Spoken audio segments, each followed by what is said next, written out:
So what I would ask everyone who's thinking of a dispatcher to really ask yourself is what is going to be the hardest part of this job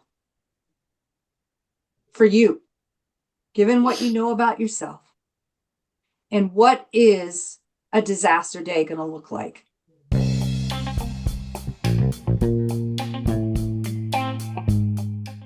Hey y'all, thanks for joining us for another episode of 911 Delta, Tethered for Life. This podcast may not be suitable to all listeners due to language and subject matters. Please listen with care. Hey y'all, it's Casey and Anna, and we're back with another episode of 911 Delta Tethered for Life podcast. So grab those headsets, let's talk. Okay, Bug, so a little recap from last week's episode. We dedicated that to firefighter Trevor Brown, who tragically lost his life in the line of duty. And we had discussed calls regarding fire alarms and just how quick those frequent, normally unfounded calls could potentially turn for the worst. So tonight's episode is going to kind of go hand in hand with that. But before we get into that, how was your week? It was good. I actually made it to the fire conference in Virginia Beach, unlike some of us. People. Yes. So that was a nice little getaway, actually. Awesome. And yes, kid-free. That's always a good thing. Got to see friends. A little break. I even got to see one of my favorite people. He used to call himself my other husband, but then I had somebody else decide that he wanted to be my other husband. Oof. So now he's just my boyfriend. Okay. But I got to see him. Well, and I that's have good. not seen him in several years because he worked at the first agency that my husband and I both worked for. Okay. So shout out to Roger for running out to see me. Hey, Roger. Well, that's good. And your hotel view looked amazing. It was. We had oceanfront room. At least I can do something right? That's right. That's right. Get some hotels. And then, it came back to reality. So yeah, that kind of sucks. Yeah. But that's okay. But it's been okay. The kids are healthy this week. So woohoo! Don't jinx it. That's good. Wonderful right. news. How was your week? My week was actually pretty good. Getting better. Each day is getting better and better. My leg looks terrible still. It is bruised from the knee all the way down. And then tonight I noticed my damn ankle is like, now that is like a big ass bruise. I'm like, what is going on? Yeah. Well, so, it's all that. I guess it's breaking up, going down, right? Yeah, gravity. So is it all kinds of fun colors? It is. It's like green and dark, nice, blackish purple. Yep. Yeah. Cool. Yep. But it's feeling a lot better. Work's been good. Farm's been good. So yeah. Cool. Good vibes. It has been amazing. Yep. All right. So you're excited for our guest tonight? I am very excited. I have not met her. I have not had a chance to meet her, but I'm looking forward to that. Tonight we have Dr. Meredith, and she is going to come on and talk to us about what makes a good dispatcher, and then maybe we'll get into a little bit about what's different between dispatchers and people that work on the street. Then we're planning to have her back for another episode on burnout and compassion fatigue and the differences, because they're not the same. So welcome to Dr. Meredith.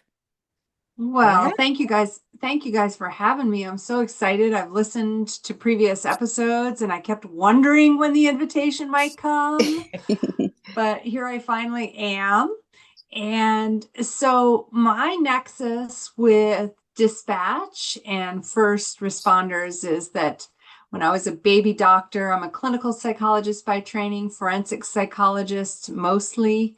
And I first had my experience with public safety in 1998 when I was just a baby doctor working in the 804, which is Henrico County, at the Henrico County Jail.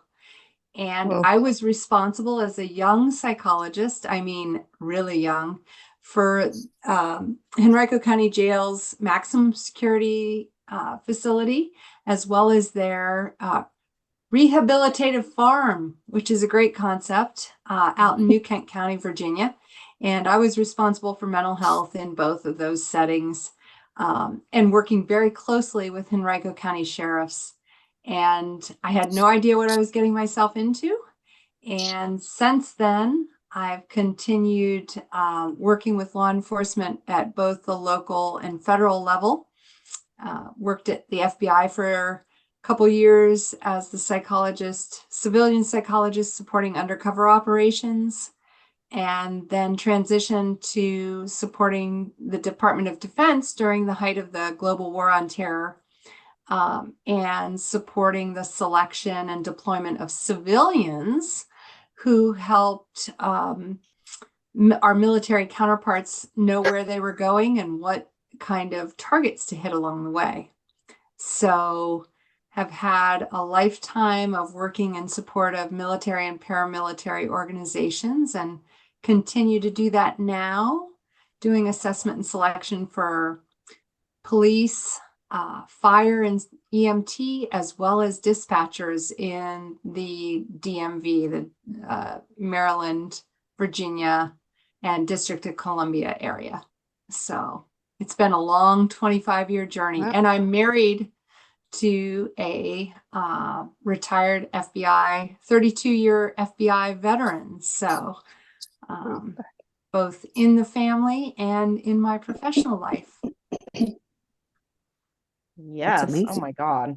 I can't, the jail thing, I don't know how. Yeah, Wow. that could be another whole episode in itself. I think with those stories.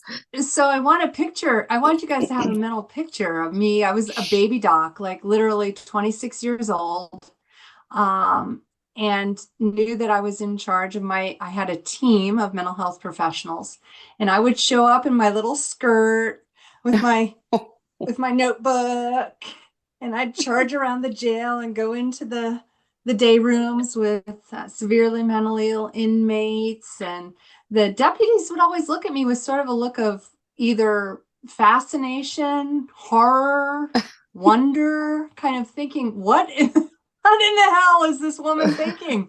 And I sort of just did my thing, not knowing any different. And I look back now and I think to myself, who was that young woman, and where did the chutzpah, the courage, come from to just kind of do it? Yeah. But you do what you got to do when you need to do it. It was the horses, man. The horses, they just once you've dealt with that, you're like, whatever. Mentally unstable inmates. I can deal with a biter. I can deal with a poop flinger. Exactly. A biter, a kicker, or whatever. Just give me a pitchfork. Two-legged, four-legged. I can deal with it. Wow. So what do you think makes a good dispatcher? Since you do assessments now. Yeah, I do pre-employment screenings, and that is the question we're always asking ourselves. And, for me, I apply an empirical model based on years and years and years of selection and assessment. And it really looks at what are the long-term predictors of success on the job, right? And those predictors tend to be really stable. A lot of people say, well, has it changed as generations have changed? Are millennials different from boomers? And what we've found is, in general, we're looking for the same enduring personality characteristics now as we ever did. And in addition to personality, we're looking at cognitive factors. And the research tells us, by far and large, the number one predictor of success on any job is intelligence, right? And I think what intelligence and being smart and adaptable offers is that ability to multitask, to think quickly, to be flexible, and to respond to the unexpected, which you guys might tell me. I mean, I think that's the essence of your job, right? Yeah, pretty much. Yeah. Yeah. I Yeah. mean, So it's because you never know, when you answer the phone or you answer the radio, you never know what's going to be on the other end of it. And you said enduring personalities. Don't we have endearing personalities too? absolutely. And at the end of the day, when I do these pre-employment screenings, I want to think about, is this someone I want to connect with in my moment of need? Does this person have that warmth, that empathy, that ability to connect and to speak to me in a way that's comforting, where I feel like they feel competent in their job, as opposed to going, holy crap, this sounds bad. Right. I don't know This what to sounds do bad. for you, person. Did you call the right number? So I absolutely want that endearing, we call it, personable, likable, um, you know, even kind of maybe a little socially bold and extroverted to some extent, kind of that ability to make a quick connection with people you don't know. Um, and that's certainly part of the constellation of factors we look at. So we've got the cognitive piece, kind of what's in your brain, your cognitive horsepower. We've got your interpersonal horsepower. But then we also want to understand, and I think this is the essence of your Wednesday wellness moments, is your resilience. Because I really believe that dispatchers don't get as much credit as they need to for their exposure to human sludge. I mean, you all are witnessing or bearing witness to exceedingly traumatic and difficult moments. And I think the part that's particularly concerning about that from a psychological perspective is you all don't have any control over that situation. You can't put hands on other than to walk the person through and to deploy people to help that situation. And that's kind of a helpless and powerless position to be in. So I think there needs to be a unique kind of resilience in the person to deal with that. And maybe you all could provide kind of an example of where you felt kind of powerless or out of control over a situation where but you still had to remain calm. I mean, that's the essence of resilience, right? Oh, yeah. Yes, for sure. Well, the first thing that pops in my mind was, of course, Canine Ducks when he was shot, which he actually recently, we learned, has passed. But that particular night, it's like things stopped there for a hot second before I realized, whoa. But you just don't have time to think, whoa, you have to keep going. And that's what we talked about last episode too. You just got to keep, or the episode before that, you just got to keep going. Right.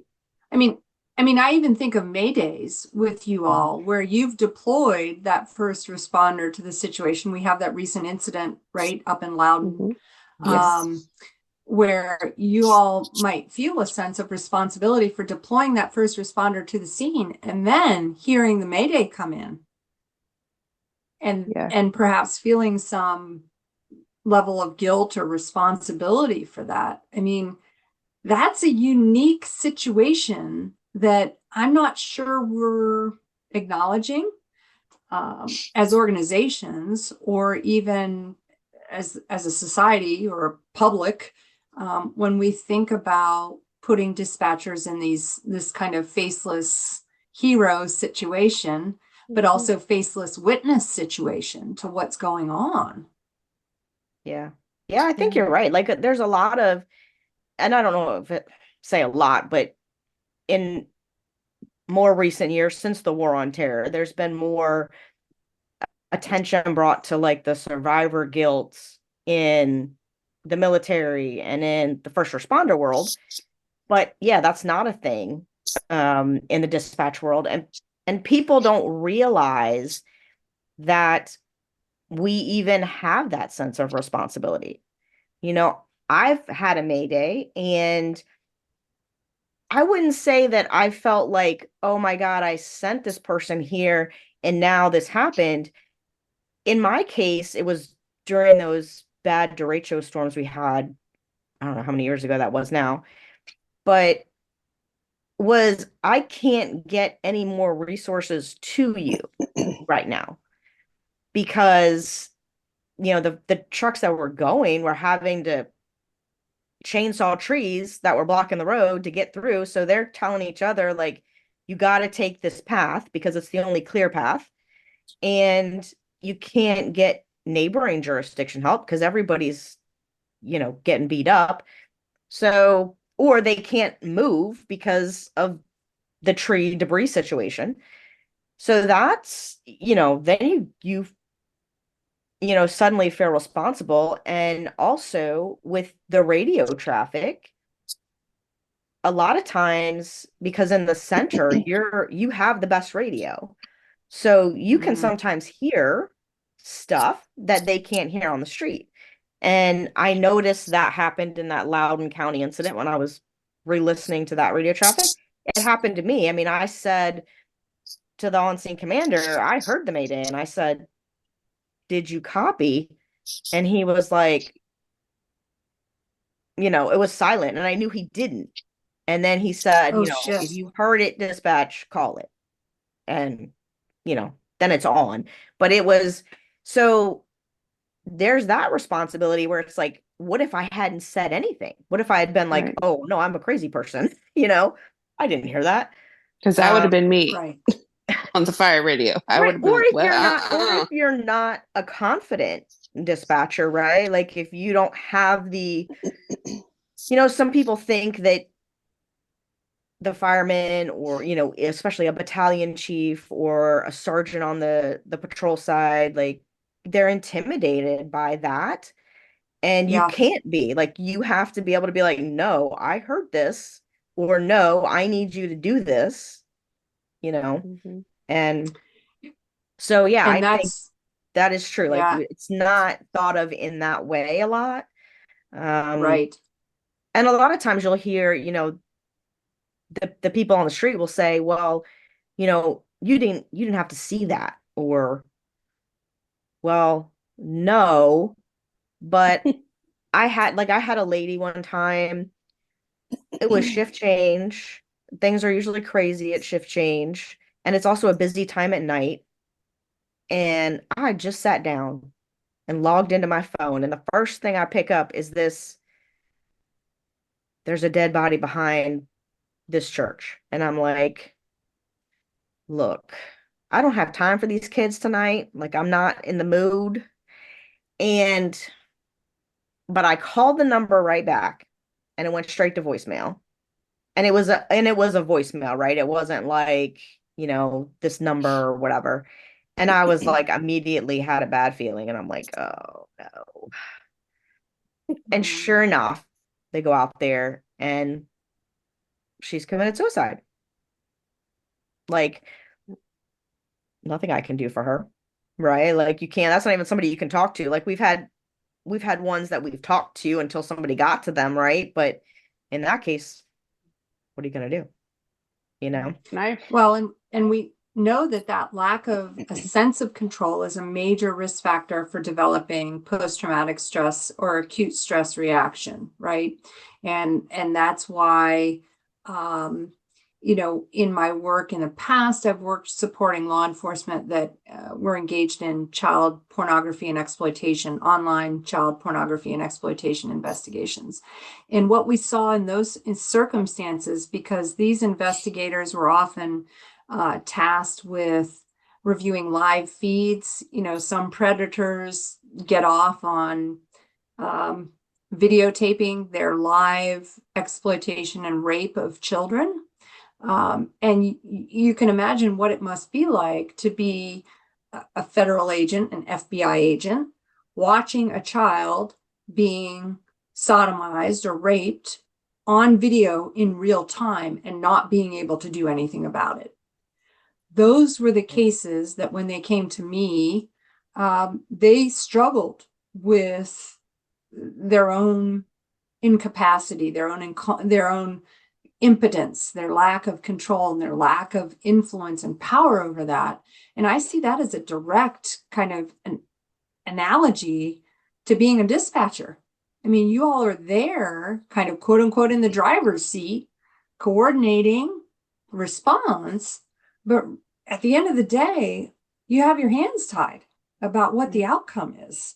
And that is an extraordinary exposure.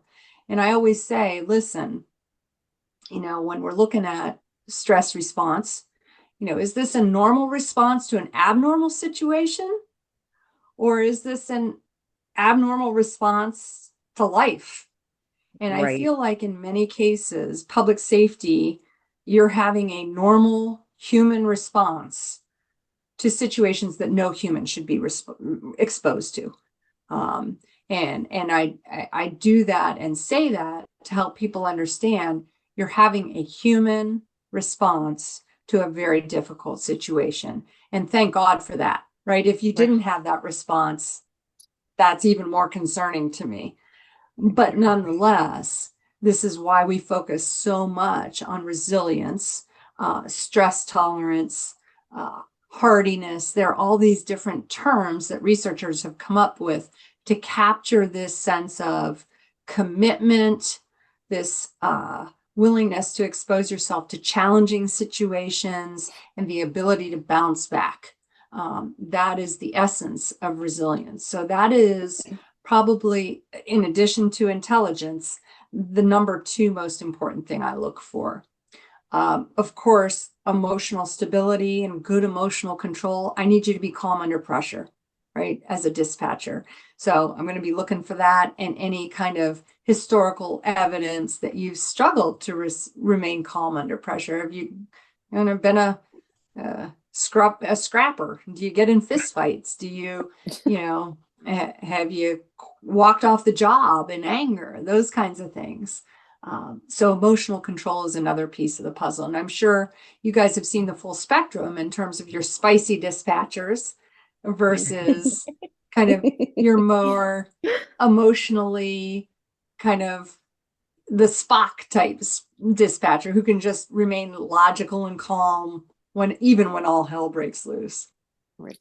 Did you notice me and Anna both had that evil laugh with spicy? I was wondering about the spicy evil laugh.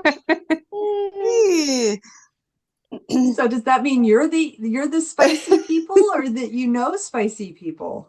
Oh, we definitely know spicy people. Yes. And I think I probably could, but I'm more so of, the other, I think. Yeah, I tend to keep an even keel as it's going down.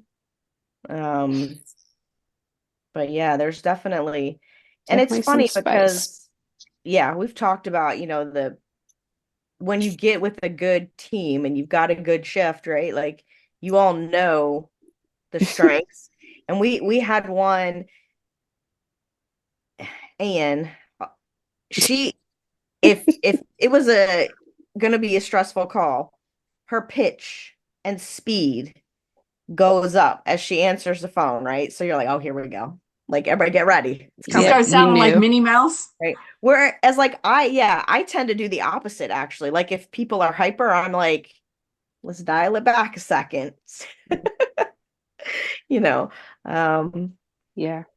But yeah. So it's an interesting mix. But I think, yes, even if they get a little spicier, a little hyper, they still have good control over it. It's just kind of their working way, like they go into hyperdrive and I go into, well, let's slow it all down. Yeah. Well, And that's the fundamental challenge of my job doing assessment and selection, right? We're not looking for one type, right? We understand Right. there's going to be a lot of variability on each of the continua for these different characteristics. So we know people, not all dispatchers are going to be high on emotional resilience. Not all dispatchers are going to be high on emotional stability. Not all dispatchers are going to be high on IQ. But there's going to be this sweet spot when you look at the total package. And the other thing I'm always looking at is adaptability, right? I see that dispatchers, the unique part of your job also is that every call is so different, and every shift is different. Like some shifts, I imagine it's kind of dead, maybe, Right. and maybe even a little boring. Right. And how does a person who might be a little more of a busy type deal with a boring shift? And what toll does that take on them? Versus how about someone that needs a little more breaks, longer breaks between calls to recoup and recompensate to get back into kind of their zone of optimal readiness. So adaptability is another thing I throw in that profile. And then how about verbal skills? Do I have someone who can just got the gift of gab? They can talk to anyone. They can come up with soothing words. They can connect with people. They can decipher people who are being unclear. Well, not everyone's going to be super strong on that either. We might have a stutterer in the group. We might have someone who needs more time to process. But it's really looking at this full constellation. The other thing I want to know is, are you a team player? Right? Because I don't want a rotten apple in that call center or the dispatch center. And I'm sure you guys don't want the rotten apple either. Can you think of a time when there's been a rotten apple that kind of toxifies the whole environment? Oh yeah, pretty Oh, much there's one on every shift. So do you at remember? times. Do you remember we had one though, Casey, when you were supervisor, that these two were like oil and water, and I trained this person, and I'm kind of a no BS, right? I'm not coddling you, I'm not holding your hand. This person and I got along just fine. And I remember Casey asked her one day, like, how is your training or whatever on fire going? And she's like, oh, pretty good. Anna said if I mess this up, she's gonna take me out back and beat me or something. And I was like, no, like, but yes, I mean that person was very independent. Whatever reason, the two personalities did not mix, and it was a trying time there for a little bit. Yeah. But there always seems, you do seem to, I don't say you'll always have one on a shift, but it's not uncommon for there to be one. Usually they don't last very long on that shift or even in the job, because you can't go around and be, it's me, and I'm going to throw everybody else under the bus, or I'm not going to work with everybody, because when the shit hits the fan, you've all got to come together. Yeah. Yep. And I know, like, one of the things that we noticed in training people, when we were talking about generational differences earlier, is that for the younger generations, sometimes those verbal skills are Not there, like at all. because they text and you kind of have to And bring it out. If it is somebody who has the natural gift of gab, then okay. yeah. But if they don't, or And just the even, lack of life in general at that point because they're so young. well, That's Right. sometimes, and then like sometimes they just like they could talk to you face to face, but when they get somebody on the phone, Mhm. that they can't see. Because and then a lot of times, like the kids that they FaceTime all the time, right? Or, whatever. They don't talk on the phone like we old people used to. Right. And so then it's like they don't know what to do. And it's like, oh my gosh. Well, and particularly when you layer on difficult emotions, right? Right, and then that And comes out. and I think that tolerance for distress, um, or tolerance for conflict, or tolerance for heightened emotion has been vitiated or kind of watered down with the texting, right? You just don't Right. have to deal with emotion. And that emotion, whether we recognize it or not, when there's emotion going on in the conversation, it has an impact on our physiological response, Hmm. right? Whether we recognize it or register it. And I think that's why a lot of people do shy away from the conversation. Text is more comfortable, right? Because it takes out Yeah. the emotion. Um, and and I think that's a major training challenge and a retention challenge, because you're constantly bathing in other people's emotions, and they're usually not positive emotions. They're not calling dispatch to say, hey, my grandbaby just turned 5. We're going to call you. We wanted you guys to Right. join in the fun today. No, my grandbaby who Yeah. just turned 5 is in the bottom of the pool. Right. Help me. You know, Right. this is not positive emotion time. And, for better or worse, I don't think Americans, and I will say, regardless of generation, Americans aren't real comfortable in the negative emotion zone. And as a therapist, and I had my own practice for many years, the astounding research is the typical American has 5 emotional words in their vocabulary, between 5 and 7. That's Oh, it. wow. Yeah. There's not a whole lot of room for emotional variability. Mad, sad, glad, happy. That tends to be the 4 core. And beyond that, we ain't got a whole lot of depth or comfort in that kind of negative emotional zone. Um, and I think that becomes another challenge when we're dealing with communication with emotion layered on top.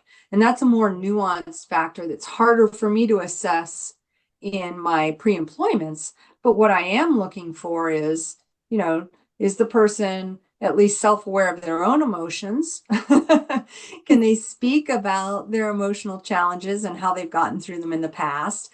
Do they seem to be kind of a little bit self-aware, have some emotional intelligence on board? And do they have a capacity for empathy? Because I think in order to connect with people, that's kind of a requirement for the job. Now, that is also the slippery slope, right? Because if you connect Mhm. with your callers too much, that creates drag for you that you potentially take home, right? Right. That's So, true. Yeah. other things I want to look at is decisiveness. Can you make a hard call? Conscientiousness. Can you make the hard right call when no one's watching? Right? Can you do the right thing with limited supervision? And also, can you set aside your emotions and be practical and pragmatic and sort of say, here's what we're doing.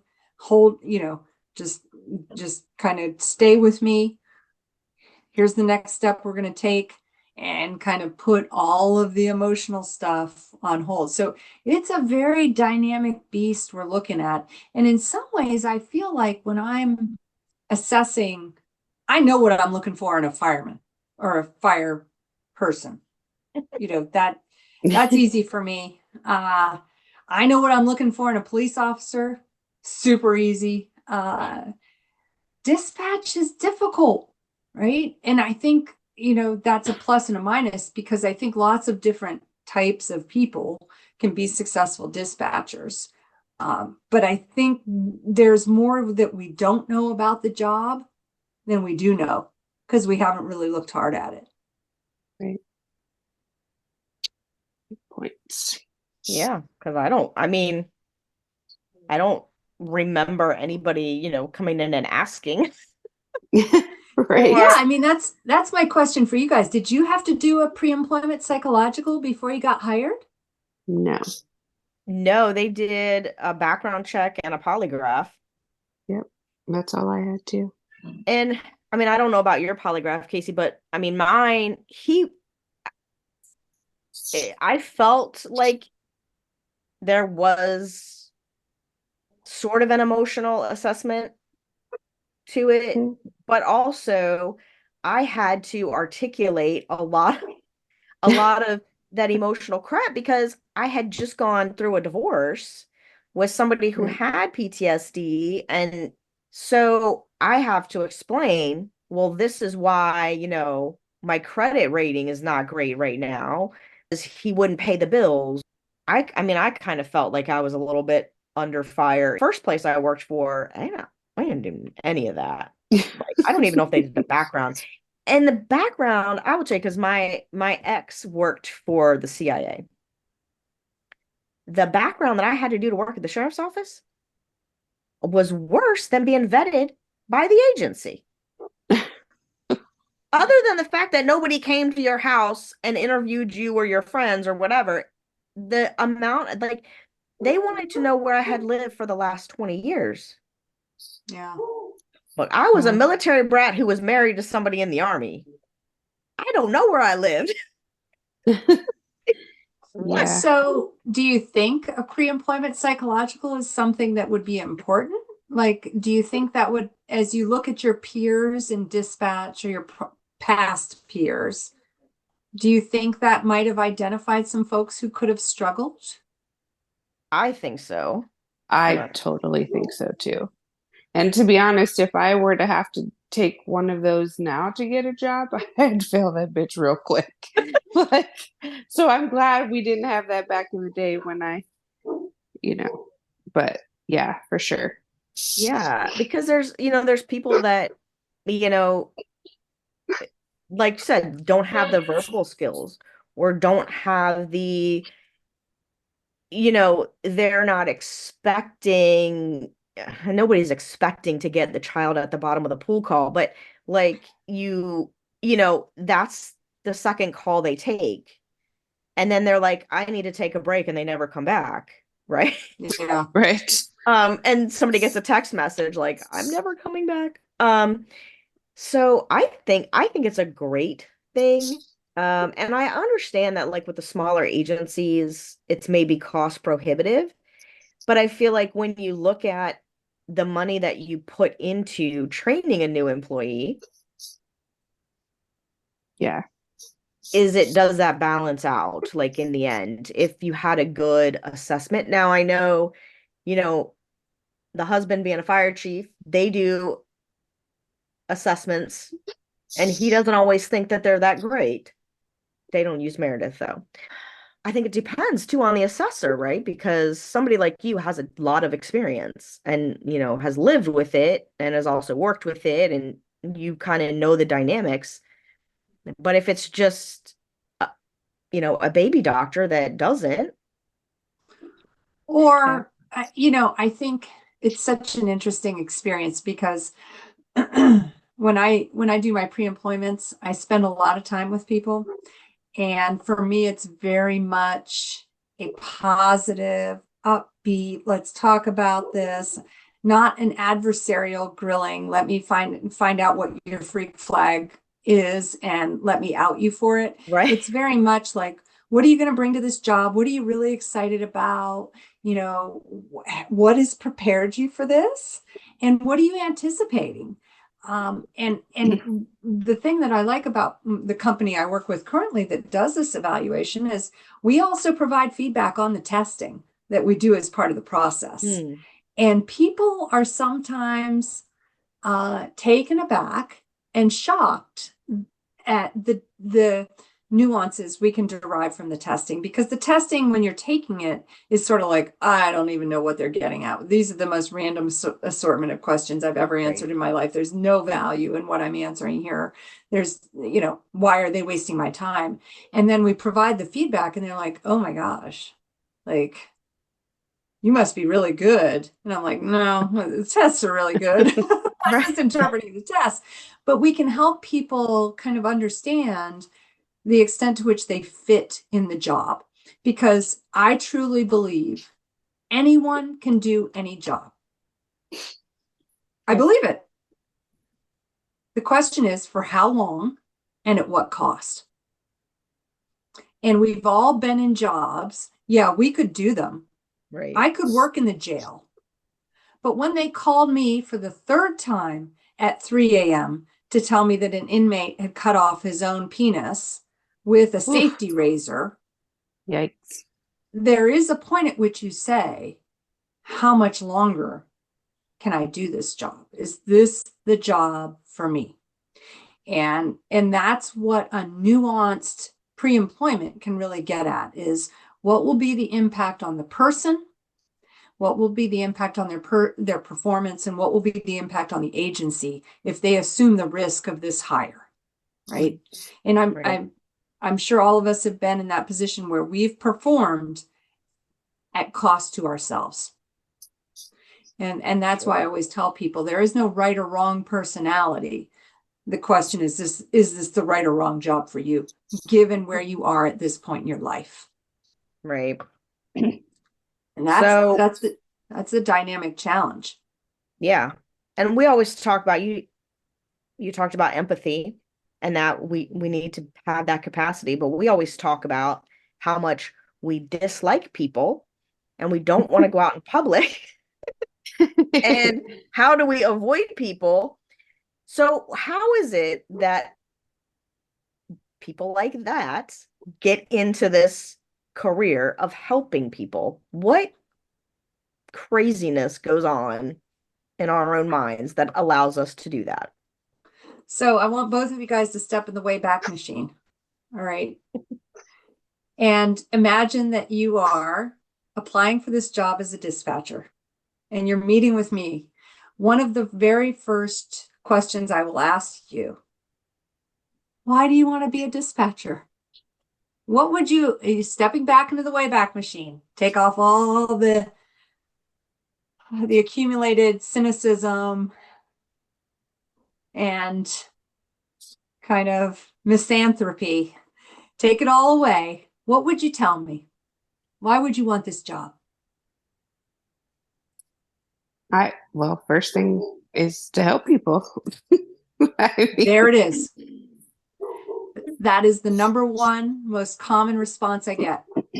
I want to help people. I want to serve the community I love and live in. Okay. Those are I can't really tell you. And I'd like a steady job with good benefits and a retirement plan. Okay. So those are the three answers I received, but I want to help people is the number one. So, okay, fast forward the Wayback Machine. You're in the job.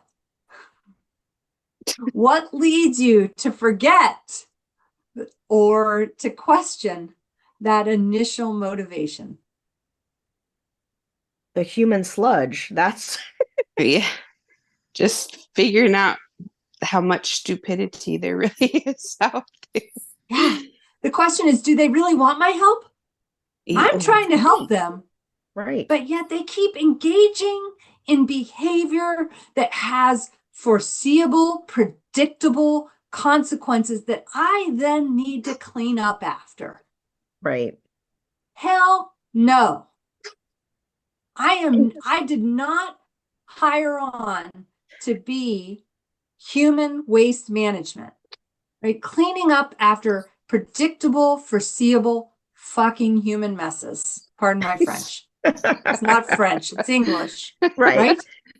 And it's true. And it is true.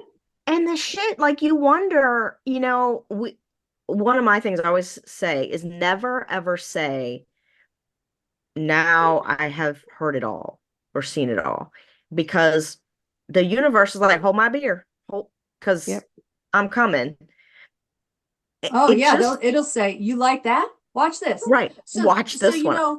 The stuff that people, how do they even get themselves into those situations? I just don't even know. Exactly. Like, who lets a gerbil crawl up their anus? Right? Right. Who puts a bottle up a sensitive organ? Like, who gets on a motorcycle without a helmet, drunk or under the influence of drugs? Right? Who jumps off a bridge and expects for any other outcome than major medical catastrophes? Right. And so here I say, this is the normal human response to the abnormal. But in the science, we call this cognitive dissonance, right? And I apologize to the listeners, but I feel like it's important to know that there are decades, if not a century, of psychological science that says when humans experience a reality that collides with everything they know and believe, that creates internal distress. It doesn't matter. It's not a character defect. It's not because you're a pathological human or a weakling or a weenie. No. If your reality does not sync with everything you know and believe to be true, you get screwed up in the head, or you get sick to your stomach, or you get an ulcer, or you get psoriasis or eczema or acne, or you name the stress response. Cognitive dissonance does it all. So I'll give you a good example, personal example from my experience. So I went into my job at the jail as a very eager, overachieving, perfectionistic psychologist. And Anna knows this about me. I am an overachiever. If I do it, I'm going to do it 110%, or I'm not going to try. So I went into the jail believing certain things. Number one, a good psychologist helps people. People are all good. And that if you work hard, you will get good things in response, right? So I'm in the jail. Takes me about, like I said, 12 months, 16 months. I had an inmate cut off his penis with a safety razor. I saw a female inmate come in 3 times. In the 16 months I was there, heroin possession on the 3rd admission. She sold her kid to buy heroin. This was after I was investing 12, 14, 16-hour days in getting these programs up and running. We created a therapeutic community at the farm. We had people getting their beauty certifications, their automotive certifications. We were doing all the cutting edge stuff. I had a guy come into my office with tattoos on his knuckles that said, "Fuck you," right? I had moms calling me saying, "Oh, Dr. Krause, Dr. Meredith, I need to talk to my baby. He's in the jail. You guys are keeping him there." I said, "Ma'am, we only have adults in the jail." "Well, he's my baby. He's been there." I said, "What's your son saying? Let me look him up." Mm-hmm. Son of a bitch was 55 years old. Amen. Amen. Right? Yes. Yeah. He was there unfairly. He'd been with me 6 times in 16 months. Guess what? I could not make sense of this. Yep. We finally had a successful suicide in the jail, despite all these wonderful things that me and my team were doing. And they called me at 3 a.m. in the morning to say, "Dr. Krause, we need you down here." I lived an hour from the jail. "We need you down here. We have an inmate suicide. The deputies are really struggling." And my husband at this point, he too was burned out by this whole state of affairs and said, "Son of a bitch, still going to be dead in the morning. You can get there at 7 when you normally get there." And that was the moment where I had this exceptional cognitive dissonance. At the time, I had a bleeding ulcer. I had an eczema that I thought was ringworm because it couldn't possibly be stress, right? Couldn't possibly. Right. I was doing it all. And I was ready to quit being a psychologist, right? So I took my leave from that job, resigned, and went home and thought long and hard about what the hell I was going to do, because I no longer believed that people were good. I no longer believed I was a good psychologist. And I no longer believed that hard work paid off. So I decided I was going to become an FBI agent. Good plan, right? Except I can't fire a weapon at a person. Because I got a whole different set of core beliefs about that you don't kill people, right?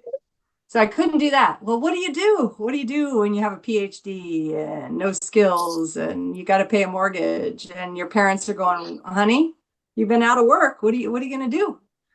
So I had to readjust my core beliefs. And I think that is what a lot of us have to do, but we don't know that is the task.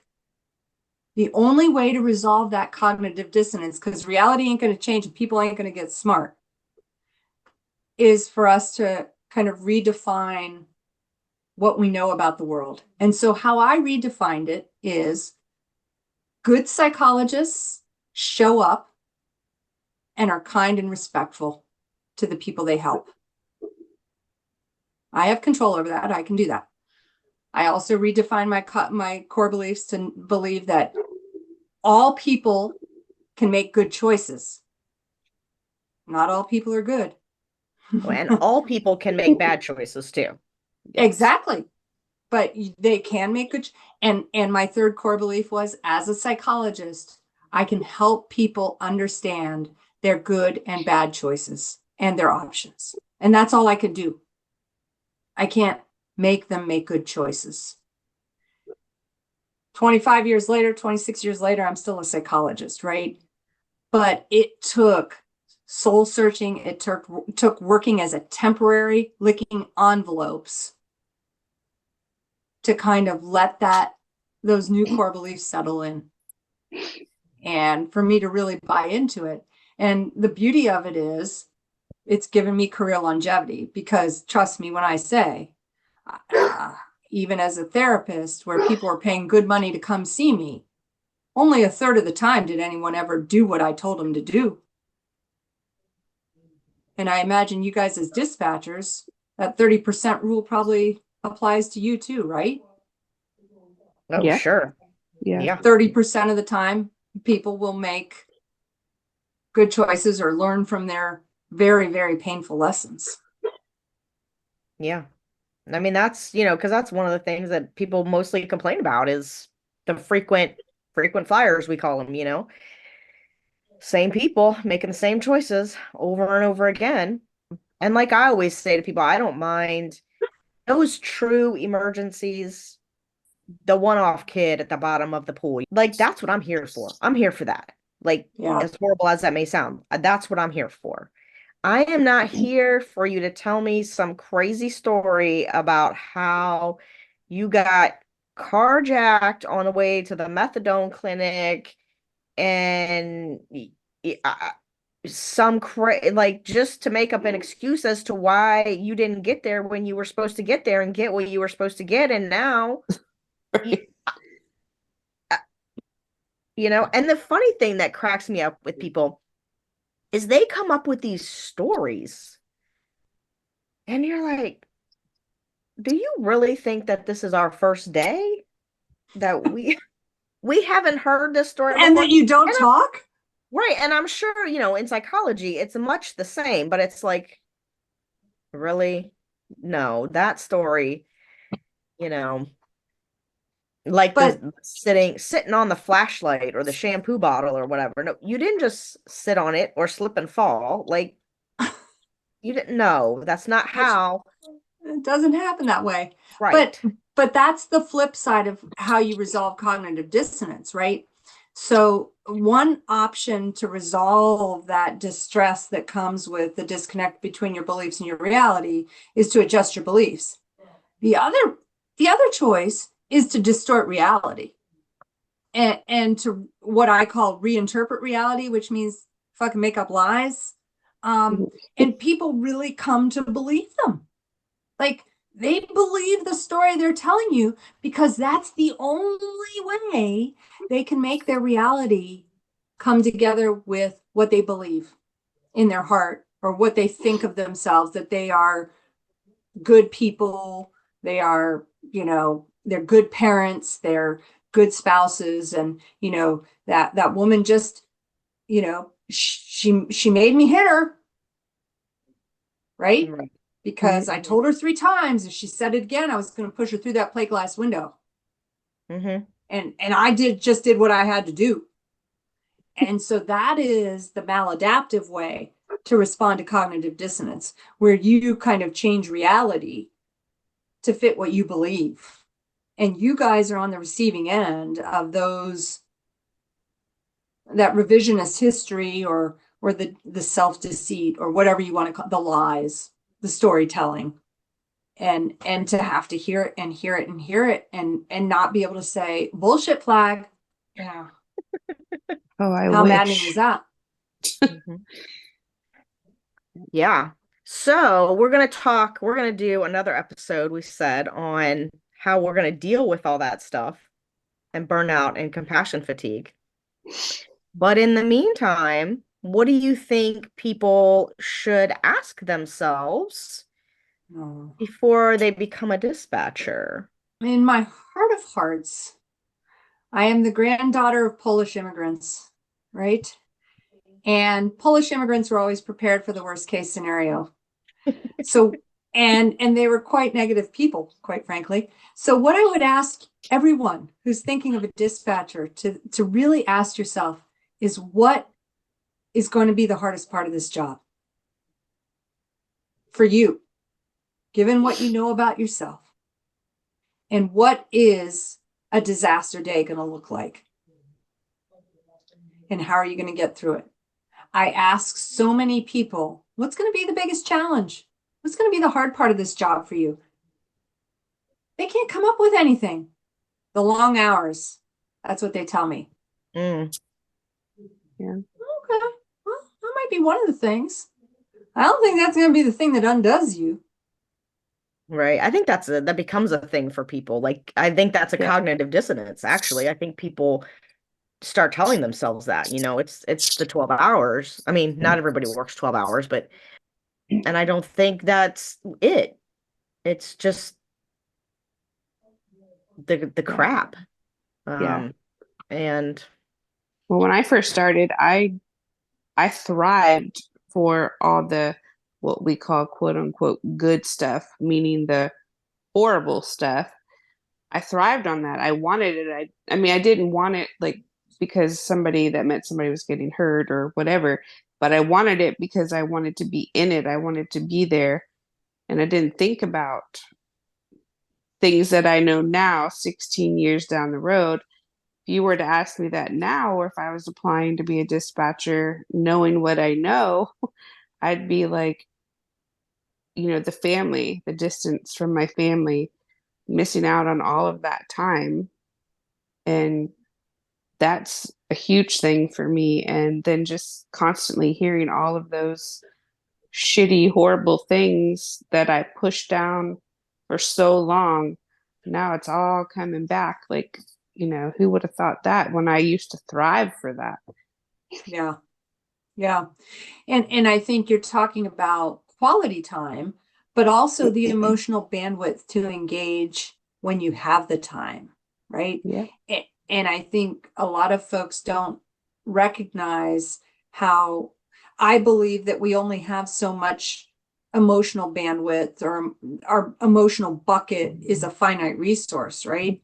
And we can do certain things to fill it and restore it. But if your job is constantly emptying your emotional bucket, it leaves you with very little to give, either to yourself or others. And that's what I'm trying to get at when I ask people the question of, what about this job is going to be a challenge for you? And people don't want to think about, that piece, the emotional toll or the family toll, or the other things that might get set aside, whether it's hobbies or interests or And outlets, friends, whatever it is, because I think that you all are tasked, or maybe in the position where once you're off shift, you got to kind of turtle up a little bit, go back in your right. shell. Yeah. Well, and I, even to this day, being out of dispatch for like a year and a couple of months now, I still don't want to go anywhere. I want to now. The job I'm in now, I absolutely love, and frankly, can't wait to get there. But I want to also hurry up and get home. I don't want to go anywhere in public unless I absolutely have to. I don't trust anybody anymore. I'm constantly looking over my shoulder or just at everything in general to see, okay, is something about to pop off? I mean, it's just constant things, even now that I'm not even in it. Yeah. And those are kind of those indicators of a sustained stress reaction, right? When we change the way we look at the world, um, and it shifts from being a relatively neutral or safe place to a fundamentally unsafe place. I mean, that is a sign of post-traumatic stress disorder or acute stress reaction. And that was something I was always looking for in my investigators, those child porn investigators, is to what extent was their worldview changing? To what extent was their approach to parenting changing? A lot of them no longer let their kids go to scouts, to sleepovers, to anything where they could not have eyes on their children and their children's safety. Can you blame them? Nope, Right? I was the same way. Yeah. But their families were like, oh my God, we're now in jail. We're in a prison of our protective loved ones' creation. And they were made to feel crazy. The investigator was made to feel crazy and out of control if they allowed the sleepovers or the scouts or the gymnastics or the theater, the drama classes to happen. And so it was this constant kind of, again, this renegotiation of how we look at the world. And the other thing you're describing is what I call the I used to's. One of the great things when I'd meet with my cops, and I'd do head checks every 6 months with them to kind of see how they were doing with their undercover work. And I'd say, well, what are you doing with your hobbies? Well, I used to hunt. I used to fish. I used to go out camping with my family. And I'm like, well, what are you doing now? None of that. I go home, I sit in my chair, I have a whiskey or a bourbon or whatever, and I go to sleep. That's the I used to's. And that's one of those things that I really ask people to kind of, if we're talking about the used to's a lot, we got to look at re-engaging. Yeah. But it's hard when your emotional bucket is so empty. You're just like safer just to unplug. Yeah. Well, I would say I didn't, like that emotional bucket thing, I didn't even really, that for me, the horses were my thing. And then when Matt and I got together, that, he understands the life. And so we would talk about stuff and whatever. And then the horses were, so that was my unplug, right? And then when I had kids, it was the Eustas. Like, well, I used to go ride, but now I have these little people. And because I went to working part-time and Matt was still working full-time, like I liked actually going to work because it was a break. But I knew if I went for 12 hours, I was going to be exhausted. Like I was going to be done skiing.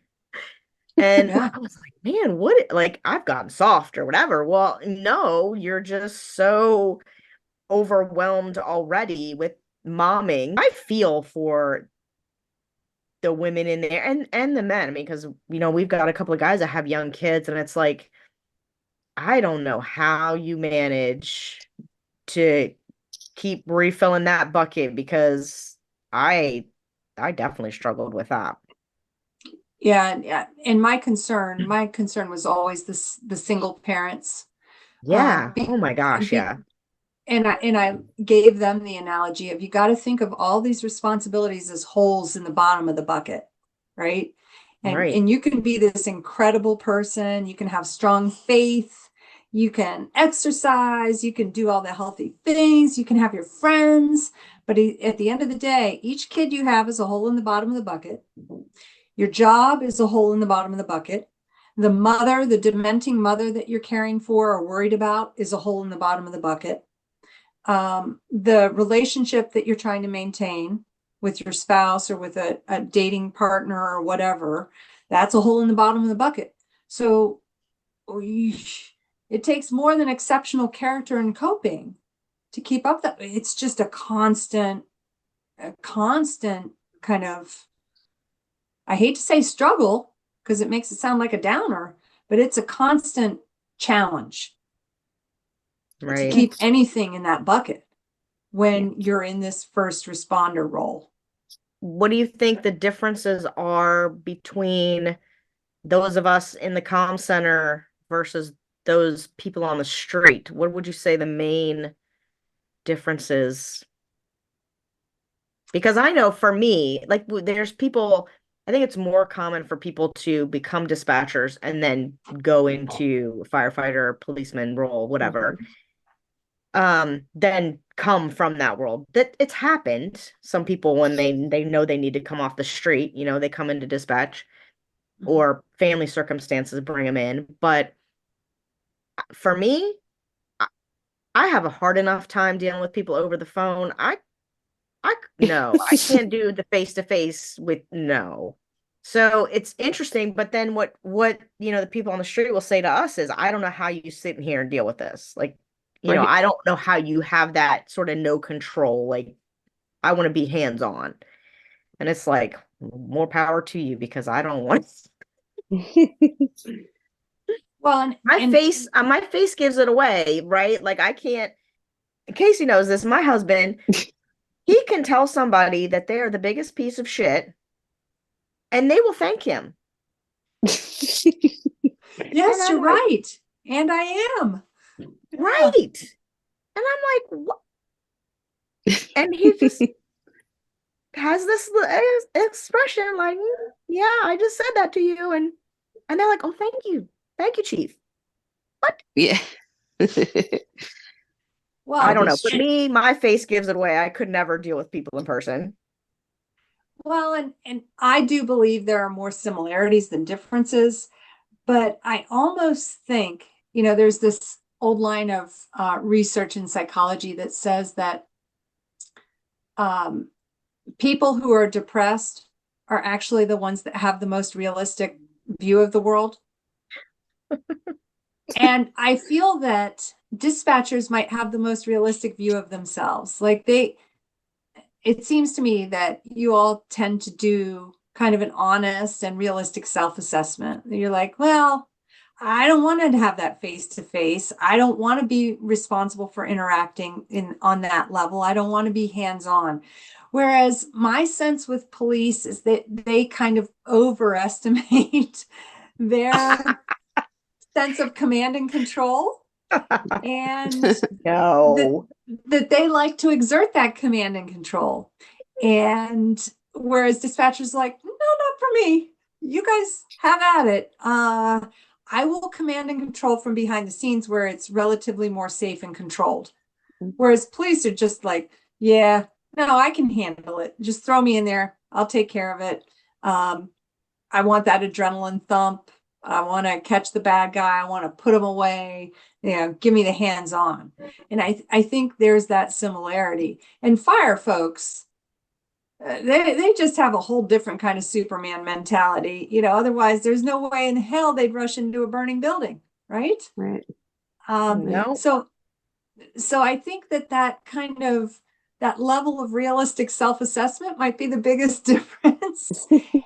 But I am so holding that as like ammo.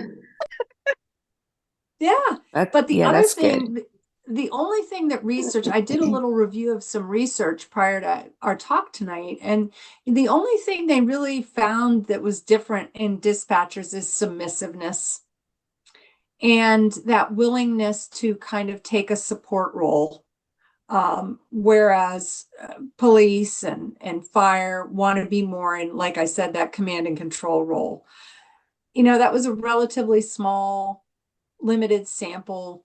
I don't know if I really want to buy off on that, but it makes Yeah, because intuitive I would sense. say that the majority of dispatchers that I know do not have submissive personalities. Well, but hear me out. This was when they looked at successful dispatchers versus less successful dispatchers. The successful ones tended to be happy being more submissive. But keep in mind, the other fascinating thing from the research is that with dispatch, we see what we call a bimodal distribution or of early exit from the job. So dispatchers are much more likely to leave early in their service or very late in their service. Right. And I think it's a testament to the fact that early in your service, you have to very quickly adapt to the fucked up nature of what you're being asked to do.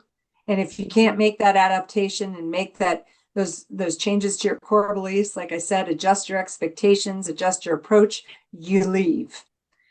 Right. And then at the other end, when we have our long-term stayers, I think we're looking then at burnout, where you guys just get used up by your organizations and it's the normal response to an abnormal situation. You just can't do it anymore.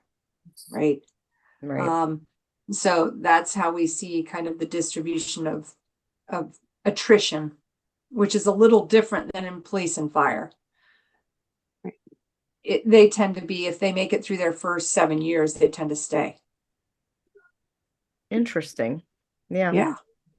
Yeah. Well, this has been fun. I can't wait to talk about It's totally burnout. been fun. Like, I don't even want to quit. This is great. Yes. So I think next time, what I had proposed is that we dismantle or kind of challenge some of the myths around burnout. One of my big soapboxes when I was working with federal law enforcement was helping people understand that burnout is an organizational artifact. It's a result of organizations using and abusing their staff members. And oftentimes we're made to feel like if we can't do a job anymore, we're the problem as the employee and we're defective and we're weak or ill-suited to the job. And so I hope that next time we can kind of challenge some of those myths and help people understand that burnout is a very predictable response to organizational dynamics. And it's very different than what has been termed to be compassion fatigue. And compassion fatigue or vicarious traumatization is something that not many people know about, that I feel very passionate about spreading the word on, so that we can understand that, when therapists, I did some specialized work in dealing with rape victims. When you're repeatedly exposed to people's rape stories, that can traumatize you. Even though you're not raped, that can have impacts. And Casey, you were talking about, how your exposures have changed the way you look at the world and your sense of safety in the world. That's a result of secondary trauma or vicarious traumatization or compassion fatigue, we call it. So I'm hoping that we can come back to this talk and really kind of dig into that, understand perhaps some of the physiology behind that, some of the emotions behind it, and how to resist or mitigate those challenges on the job. Yes, absolutely. And if any of our listeners out there may have a question or something that share a story of their own that, while we have you, that would be awesome too. Absolutely. Yeah. I think that's such a great topic because Meredith and I were talking earlier that Americans, we just, we got to have our 5 words for emotions, and we're not taught. You're not taught what your physiological responses are. You're not taught that stuff is normal. You're not taught how to deal with it. Nothing. And then you get a job like this, and you get off the phone with somebody and you're wondering why you're like, Yeah, for sure. and for me, and I've said this on the show before, but for me, in that whole self-exploration thing, like I realized that what really triggered me was those sort of nonsense calls, the non-emergency, and especially rude people. Like if you're calling, you're like, hey, I don't know what I'm doing here. Have a problem. Okay, but if you're like attacking me because your cable is out and it's a blizzard, We don't got nothing for you. right? I don't know. And I realized like that was the thing. Like that would get me up here, something traumatic. I'm able to work through. Like that's normal. I can see, okay, yeah, you should feel, something, and then your body works through that. But with these like this crazy non-emergency bullshit calls were the ones that drove me crazy and still do. But now I just know, and I'm like, okay, take a breath. Yeah, so it'll be fun to talk about that. Absolutely. Thank you for this. This was fun too. Yes, I appreciate you taking the time out with us. Indeed. This has definitely been very educational, and oh man, I could talk all night about this. Everyone stay safe, take care of yourselves, keep that emotional bucket full. Till next time, guys. Bye. Bye.